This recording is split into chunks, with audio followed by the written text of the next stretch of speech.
Et bonjour les amis. Alors aujourd'hui, enfin du moins cette semaine, je vais faire un petit contrôle au niveau des ruches, si tout va bien. Les peser un petit peu, voir s'il faut leur donner du candy parce que j'ai toujours pas attaqué le candy. Voilà. Sachant que le traitement à l'acide oxalique pour l'instant je ne l'ai pas encore fait, ça va pas tarder. Voilà. Donc on va faire un petit bilan rapide et puis voir qu'est-ce qu'il faut faire l'hiver, là, au mois de décembre. Ce qui est important, ce qui est moins important, etc. Allez, je vous invite, on y va.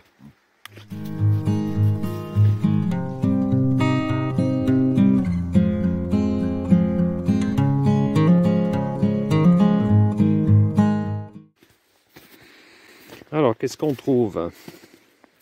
Des abeilles sous la neige. D'accord, jusque-là tout va bien. Alors, quelques petites mortalités de vent, mais ça c'est normal. Hein. Les abeilles, au fur et à mesure qui meurent de vieillesse, sont éjectées à l'extérieur. Ça veut dire qu'elles ont quand même comment dire, elles ont quand même un instinct de nettoyage, quoi. Voilà.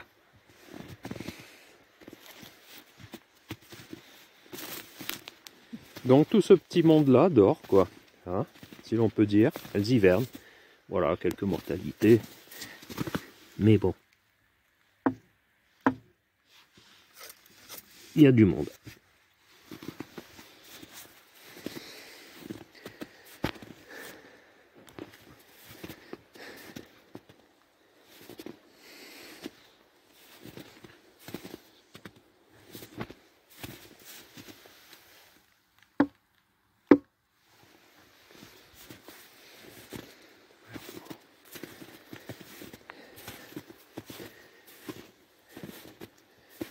Alors, il y en a qui vont se dire, faut déneiger les ruches, etc.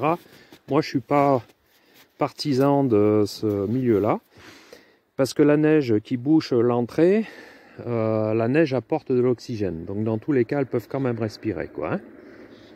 Donc, il n'y a pas de souci à ce niveau-là. Ah, l'hélicoptère qui survole.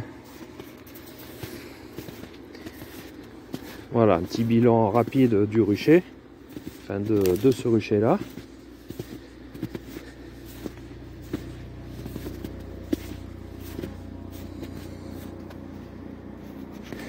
Donc à cette période, il fait froid, hein, c'est l'hiver, hein, je vous apprends rien du tout. À cette période, forcément, c'est la période où il y a le... Tiens, il y a une abeille qui sort. Paf, elle se pose dans la neige. Alors ça, c'est un peu un problème. Je ne sais pas si vous avez vu. C'est qu'après, elles ne sont pas capables de rentrer. Elles prennent un coup de froid.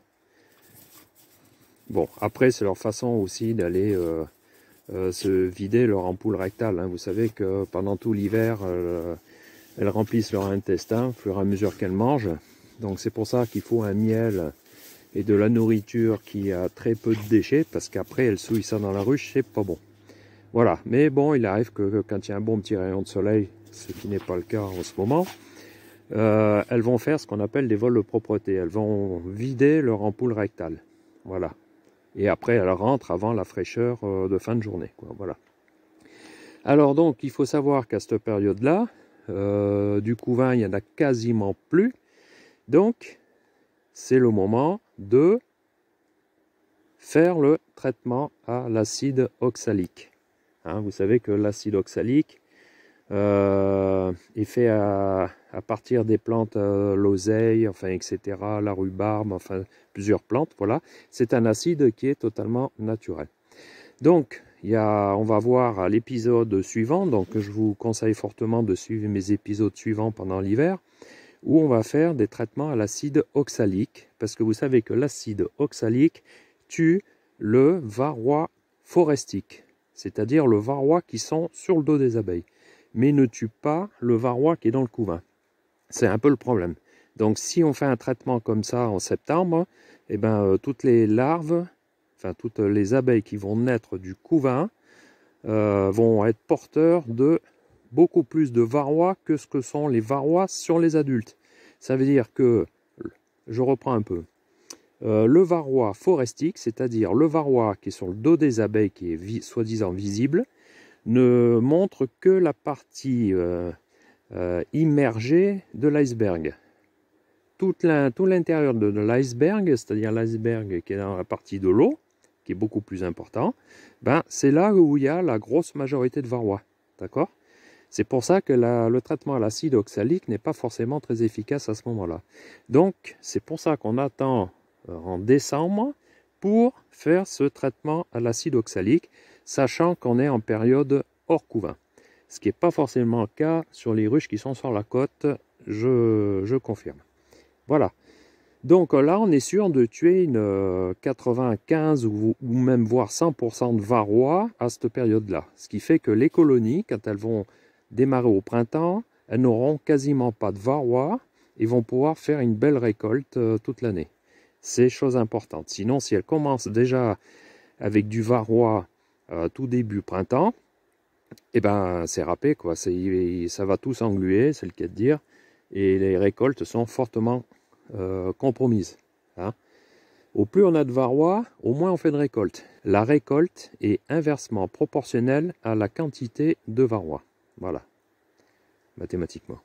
Donc c'est pour ça qu'on va attaquer bientôt, là, au mois de décembre, là, d'ici peu, le traitement à l'acide oxalique pour réduire ce nombre de varroa qui est très important. Ok, Oli? Tout compris? Elle m'écoute. Bon, voilà. Donc ça, c'est une chose qu'on va faire dans peu de temps. Par contre, là, alors pour faire ce traitement à l'acide oxalique, il y a deux moyens. Enfin, on le verra dans le prochain épisode. Hein. Traitement par sublimation, c'est-à-dire qu'on fait chauffer l'acide oxalique au travers un Sublimox. Enfin, ça, Sublimox, c'est une marque, hein, il y a d'autres marques, qui dégage une vapeur acide, et que, enfin une vapeur, une espèce de fumée acide, que l'on va injecter dans la ruche. Ça, c'est la méthode par sublimation. Après, nous avons la méthode par dégouttement. C'est-à-dire que là, on va verser de l'acide oxalique dilué dans du sirop à 50% d'eau. Et on va être obligé d'ouvrir les ruches par le haut, enlever le nourrisseur ou le couvre-canne, et faire tomber environ 50 ml de produit dans chaque ruelle. Pas sur les cartes, dans chaque ruelle. Voilà. Sauf que là, cette méthode-là implique d'ouvrir les ruches. Alors le problème, c'est qu'il faut quand même pas qu'il fasse moins 15, parce que là, on peut tuer la colonie. Hein. Il faut des périodes de réchauffement l'après-midi. Des fois, en début d'après-midi, on a des belles après-midi. Et on peut, à 14 degrés, avoir des journées à 12-14 degrés et faire ça rapidement, quoi, sans trop refroidir la grappe. Alors que le produit par sublimation ne demande pas ce genre de truc, quoi. On injecte par l'entrée de la ruche et puis ça roule, quoi, voilà. Donc on verra les deux procédés au prochain épisode. Donc là, on va regarder juste un petit peu les provisions, si tout va bien. Allez, c'est parti. Alors, celle-ci, elle faisait 34 kg le 23 août. Allez, donc je vais peser d'un côté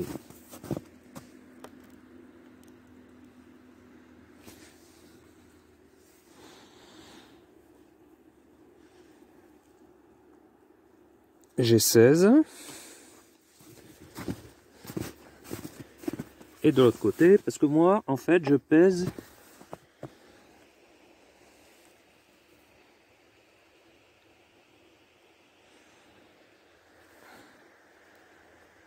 16 kg. Donc 16 et 16, 32 kg. Elle a perdu 2 kg. Sachant qu'à partir de 28 kg, ça commence, on met de candy, quoi. Voilà, donc là pour l'instant, c'est tout bon. Moi je pèse pas qu'à l'arrière, d'accord, parce que si je pèse qu'à l'arrière, il faut évidemment que le point de rotation qui est ici, l'appui qui est là, il faut que ce soit dans l'axe de la façade avant, au lit stop, d'accord, sinon ça décale, ça fait bras de levier là, hein, voilà. Bon, moi mes ruches sont pas toujours positionnées pareil, donc c'est pour ça je pèse deux fois au lieu de peser qu'une seule fois à l'arrière et multiplier par deux. Bon, après c'est chacun son truc, hein. Allez, on va faire celle-là.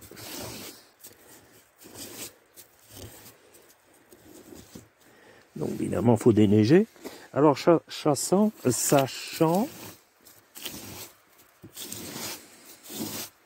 que la neige isole, hein, forcément. En dessous de la neige, il fait 0 degré, il fait pas moins 15, quoi. Hein. Allez. Alors, je suis désolé.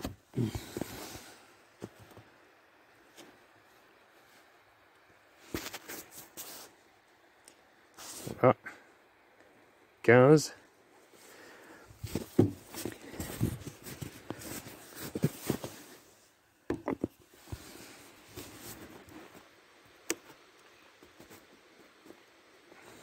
Et 16.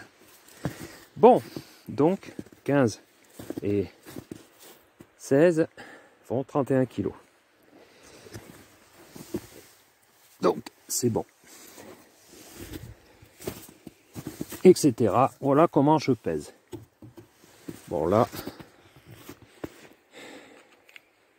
ainsi de suite, je vais faire ça sur tout le reste. Bon, il n'y a pas d'intérêt de le voir autant de fois que ce qu'il y a de ruche hein, pour vous, sinon ça va être rébarbatif. Mais voilà comment on regarde les provisions. Hein. Après, pour savoir, alors j'avais déjà fait un petit test, savoir si tout va bien. Tiens, d'ailleurs, savoir s'il y a de la population dedans, si elles ne sont pas toutes mortes. Alors, je ne sais pas si on va entendre, parce que là, elles font vraiment la grappe. Mais je donne un petit coup sec dessus. Je ne sais pas si vous avez entendu dans la vidéo, mais ça fait vous. Ça, c'est un premier procédé, voir si tout va bien. Il est évident que là, je ne vais pas ouvrir aujourd'hui. Hein. Alors, je vais vous laisser un peu. Je vais ouvrir. Quand je dis ouvrir, c'est juste la toiture. Où là, j'ai mon isolant. J'ai pas mis encore les nourrisseurs à l'envers pour mettre le candy. D'accord. Ce sera fait quand je ferai le traitement à l'acide oxalique. Un autre moyen. Alors, c'est bien ou pas bien? Alors, moi, je regarde s'il y a de la chaleur. Mais sauf que la chaleur, on ne l'a pas maintenant, forcément. Pourquoi? Pourquoi est-ce qu'on ne sent pas la chaleur? Ou très très peu. Normalement, au printemps, là, on sent de la chaleur. Et on sait où se situe la grappe. Si elle est là, si elle est plus derrière. En général, elle est toujours devant.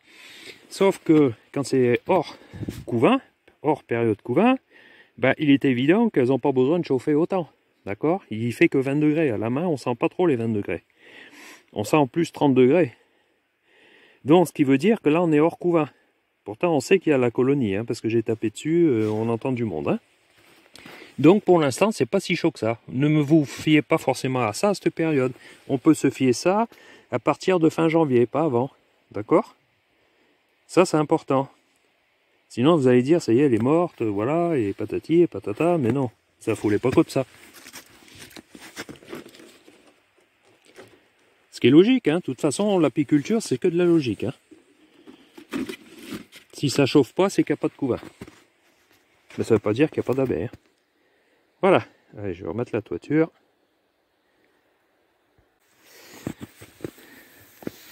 Alors, pourquoi est-ce que je pèse un côté et de l'autre? Vous allez me dire, il y en a qui diraient, ben, on pèse d'un côté et on multiplie par 2. Oui, sauf que si la colonie s'est installée plus de ce côté-là, eh ben, elle va peser plus lourd là que là-bas. Donc vous allez multiplier par 2 et puis ça fera une réponse fausse. Voilà. Donc moi je préfère peser des deux côtés. Voilà, comme j'ai dit tout à l'heure. Sauf que on peut peser qu'un seul côté, c'est à l'arrière, à condition, comme j'ai dit tout à l'heure, je ne vais pas y revenir dessus, c'est que l'aplomb de ce façade doit être au point de rotation, de basculement de ce barreau.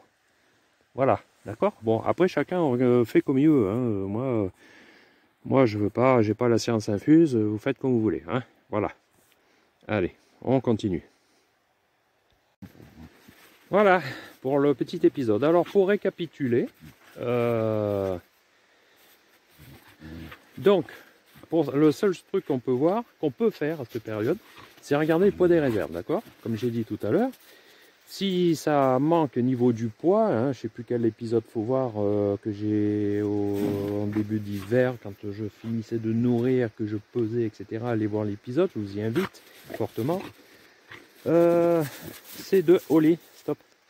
C'est de regarder le poids des réserves. Si le poids des réserves ne suffise pas, hein, quand on est tombé à 28 kg là, en cette période, par exemple, faut mettre du candy. On va pas leur donner du sirop, parce que sachant que le sirop, elles le prennent plus maintenant, hein, c'est fini. Hein, c'est des abeilles d'hivernage, c'est plus des abeilles de récolte. Hein.